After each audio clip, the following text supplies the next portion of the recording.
All right, so I got up this morning to go to the gym, and then I spent like an hour with my school teacher friend on the treadmill.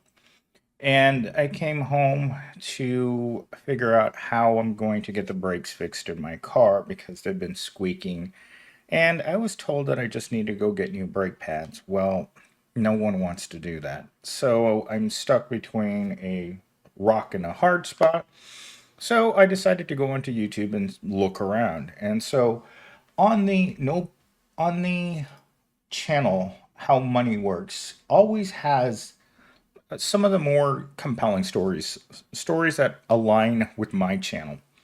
And today's title on there was Nobody Wants to Work.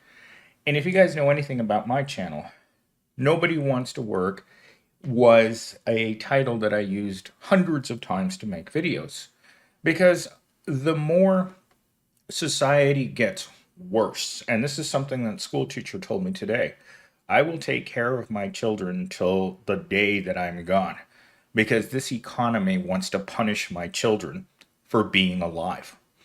And so when you think of someone who thinks that way already, and her kids are both just getting out of high school, there's no prospects. They're not going to Ivy League schools. They're not great thinkers. They're not going to lead the kinds of lives that they would have been able to a few decades ago. The only thing our current economy does is punish people for not having the correct resources. There is no opportunity out there for young people and even people like myself. The job market is absolute rear end. And I'll tell you, from being on Indeed for months now looking for something better, I can't find it. And the reason for that is the very title of this video. Your job doesn't exist. And if you haven't figured that out yet, and you're a Gen Zero, believe me, there's nothing out there for entry level that's going to pay you $500,000 a year. The pipe dream that you're going to be rich is the same illusion that the lottery sells you every day. It's just a matter of time before you get the winning numbers or you scratch off the correct part of your scratcher's ticket. But in reality, and I say this in almost every video, immense effort doesn't mean anything in this world.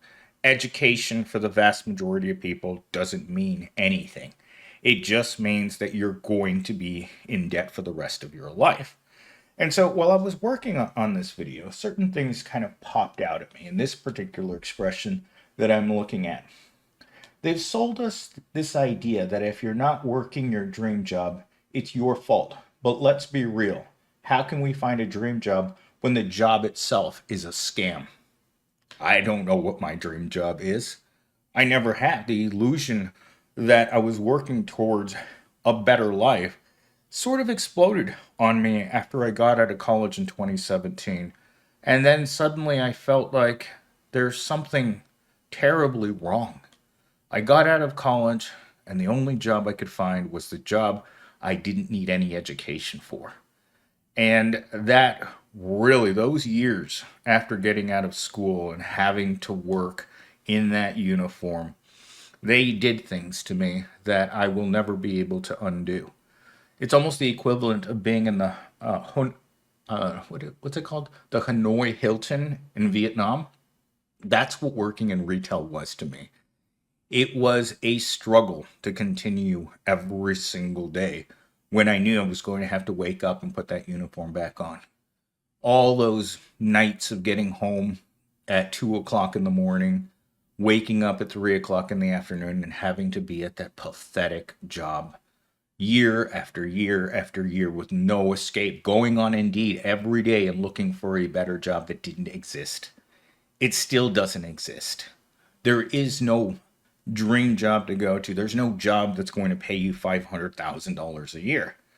And so you come to this. This is the opening paragraph in my story. Think about that. Less than 1 in 5 people actually care about their jobs. And you know what? It's not because we're lazy. It's because the system is rigged against us.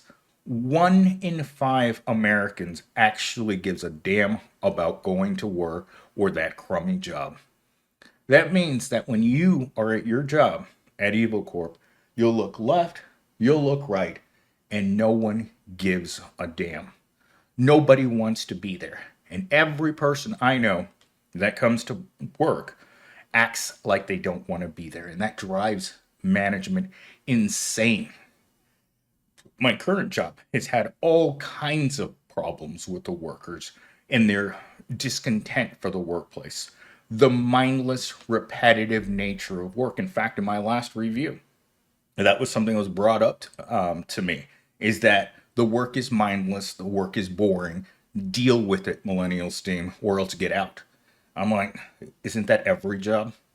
Nobody wants to work anymore because the workplace is a cesspool. It is a challenge to go there. You're demoralized, humiliated, depressed. It dehumanizes you. The open air prison that we call America wasn't designed for people, it was designed for slaves. And I think America's finally waking up that this will continue until you, proletariat, make the decision that you're not going to take it anymore. Because the power's always been with the proletariat. It's not with the 1%. The 1% want to offer dog crap in one hand and a pipe dream in the other. Well, guess which one you can eat? If you're sharing a can of dog food with your pet right now every day because things are that bad, inflation is out of control, there are no good jobs. I haven't been able to find a job, a real job in my entire life. Think about that. I've been looking for a good job my entire life, and I've made it this far without finding a single job that's worth doing. We go to work because we need shelter and food. Otherwise, 1 in 5 people, and I think that's very optimistic, is to say 1 in 5 people. When we do our employee surveys, all the people that are really pissed off at work don't fill in the surveys. And so the leadership just gets a bunch of surveys from people who are afraid of losing their job. So they'll write all kinds of happy things. Like I remember seeing the feedback on that they gave the employees about how great it is to work there from all the simps that work there that are, in fact, very fearful because the new leadership wants to run on a skeleton crew. They've been slowly shedding the fat. And shedding the fat doesn't mean getting rid of people you don't need. It's making the people that are going to remain work harder. And I've said this hundreds of times. They want you doing the job of 5 people. They know that 1 in 5 people don't care about their job. But guess what? For all those other 4 people that don't do their job, they expect for you to do it. And I've been told this many times. I've heard it in meetings. I've heard it in meetings for the past year. How people aren't doing enough. And then you look at your skimpy paycheck, and I'm like, are they kidding? There's been no increases in pay in 3 years, and they think that people aren't doing enough. And then they look at the cost of living. Well, don't even look at the cost of living. Look at your insurance premiums that have gone up every single year while that crummy insurance pays for nothing. That's what life is right now. The cost of everything keeps going up, but you're not getting anything out of it. In fact, the quality of life is diminishing by the minute. And again, the proletariat only has to go look in the mirror and see who's to blame. You. You are to blame for a system that's this rigged.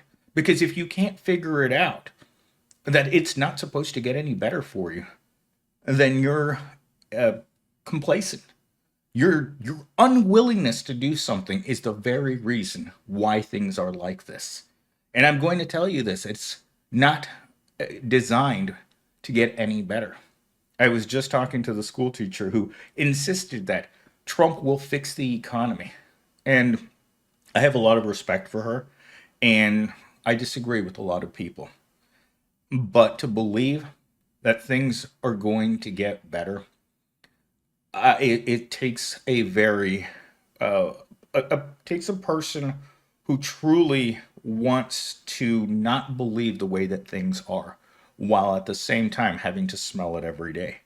It's like you take a dump in your own pants, and just because you choose not to believe it's there, every day you can smell it. And that's the job economy in America right now. We're all walking around with a hot load in our pants. We know it's there.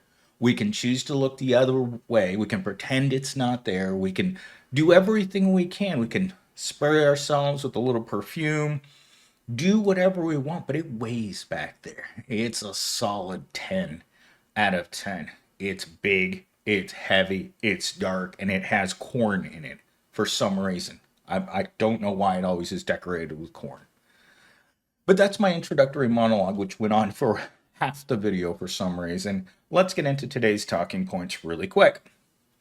So, the idea of a dream job keeps workers compliant, encouraging them to endure low pay, unpaid overtime, and toxic environments in the hope of eventual fulfillment. There's no fulfillment coming, people. This working overtime, the work week for people on salary isn't 40 hours. When when I was working at Walmart, some of the people that got promoted to other stores and went to go work in low-level management positions were so excited about cracking that $50,000 a year barrier that they've never seen before. Suddenly they were driving cars instead of taking the bus. I kid you not. I met a guy like that. He was your stereotypical pro, smoked, energy drinks, but apparently was hung like a donkey. And that's the reputation he had in the store. But one day, finally, management noticed him and they sent him to another store. He's driving a BMW. He felt like he was on top of the world. And then I asked him, so they made you a salary manager, right? And he's like, yep, make 50K. How many hours are you working for that 50K? And he said, oh, at least 66 days a week, 10 to 12 hours a day. And you don't get paid for a single hour after that 40, right? And he's like, yeah, it's a sacrifice. And I'm like, you know what you're really getting paid? The look on his face when he realized that he was getting paid minimum wage, just like he was before, just dawned on him. And I was like, yeah, 6 to 7 days a week with no paid overtime, you're a slave. And he didn't like hearing that. No one that works those kinds of hours. Like one of my people that I work with currently, we make the exact same money on paper, except I get paid overtime and he doesn't. He puts in another 50 to 80 hours a week of unpaid labor. I don't. I do my 40 hours. Hell, most of us only work 3 hours a day. Let's face it. That 1 in 5 people that care about their jobs, they're it's laughable. It's laughable to care about your job these days. And oh gosh, that's just the salon. I thought it was somebody important. Nobody important ever calls me anymore. Anyhow, I just lost my train of thought. I should have turned that down before I started making this video. So let's move on to talking point number 2. Overqualification is rampant. College graduates are saddled with debt but struggle to find jobs matching their skills, while the job market becomes increasingly competitive and unstable. Corporations don't care about your education. I've said that in video after video after video because they don't. They want to know what you can do. What do you know how to do?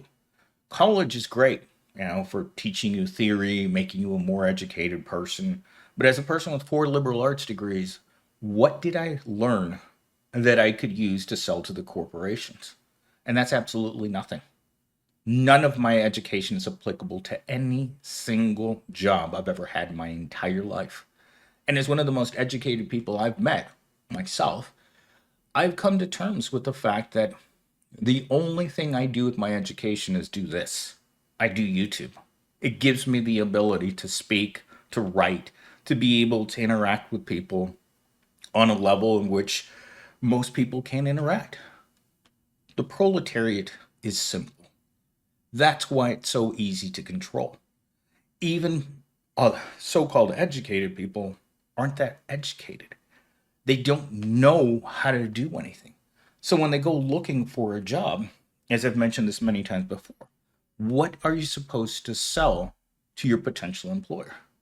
My job was a jack of all trades. When I started working this job, you cover the receptionist desk, you clean floors, you clean the bathroom, you walk the perimeter, you were de facto security person. You did everything. And in a company like this, anyone who doesn't show up to work and thinks because of their title they don't have to clean windows won't be there very long. I've seen department heads cleaning out the refrigerator at the end of the week. I've seen them cleaning the bathrooms. I've seen them doing every menial task humanly possible because we sign up for one job, but we actually get is a completely other job. They don't want to pay people more money for doing these other jobs. So somehow you find yourself roped into all of these other tasks. And then you stop and ask yourself that question: why does no one want to work anymore? Because work has changed. Work is completely different than what it used to be. You used to sign up for a job. Now you're signing up for 5 jobs. And when you have a bad attitude about it, someone's going to tell you about it. When you show up at work and you're not smiling because you're wondering how you're going to buy milk and eggs with the same paycheck, that's what you're thinking about at work. That's why 1 in 5 people don't care about their jobs, because you show up at work with your financial problems. You don't show up at work with happy thoughts and think to yourself how great the holidays are.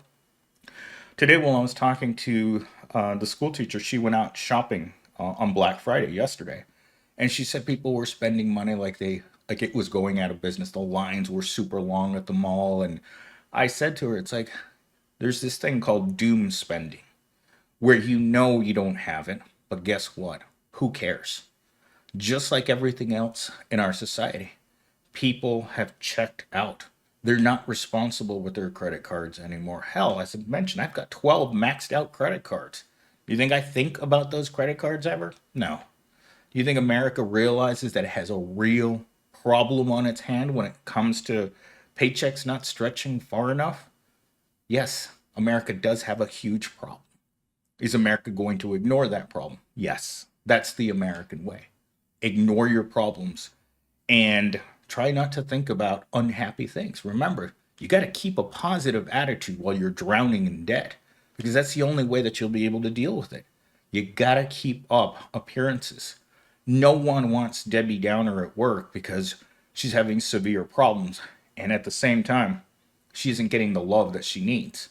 Because Johnny Sixpack has also stopped thinking about something else that I bring up all the time. People are less romantic these days. Today, while I was walking around in the gym, I had at least 3 or 4 girls look in my general direction. And let me tell you this.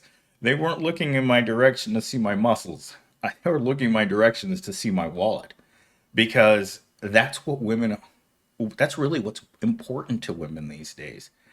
And it's sad because when you're walking around in society, we can look around and see who has money and who doesn't. Even in the gym, it becomes very apparent who has money and who doesn't. When you look at someone's shoes, you look at their watch, you look at what brands they're wearing. It's obvious who doesn't have money there. And I would say that the vast majority of men at a gym look like they don't have a good job. So, getting into my final talking point in the last minute of the video, so here we go. So, if you're feeling stuck, it's not because you're not trying hard enough, it's because the system wasn't built for you to succeed. The dream job is a myth, it's a distraction. And the sooner we stop chasing it, the sooner we can start building something real. That's what this whole video is about. You need to stop chasing a job that doesn't exist. I've been chasing it my whole life. I still have a piece of crap job. I still have a piece of crap life. And I don't think that my situation with the ladies is ever going to change, because I will never make the kind of money that Susie Rottencrotch wants now. Susie Rottencrotch is financially uncomfortable. She's uncomfortable with love. She's uncomfortable with men. She's uncomfortable with the Republican Party. Women are uncomfortable. And guess what? When men have no reason to be successful anymore, it is a definite downfall to society. So, let's see. I took the last sentence from the story that I created today or had ChatGPT create, and I stuck it into toxic positivity. Here's the truth: you're not broken, the system is. And until we stop believing their lies, they'll keep us chasing dreams that were never meant to come true. So let me ask you this: if the dream job isn't real, what would you do instead? What would you do instead? There's no dream job, there's no getting ahead, there's no positive future ahead of you. There's just more crap work. So you can't blame Gen Z for not wanting to work. And that's actually the title of Philosophical Gamers video today, which is probably the video I'm going to make after I go and get my breaks done. I have an appointment in half an hour, and I'm going to have to sit in the lobby for as long as it takes, just like sitting at the oil change place yesterday. Yeah, it's a life.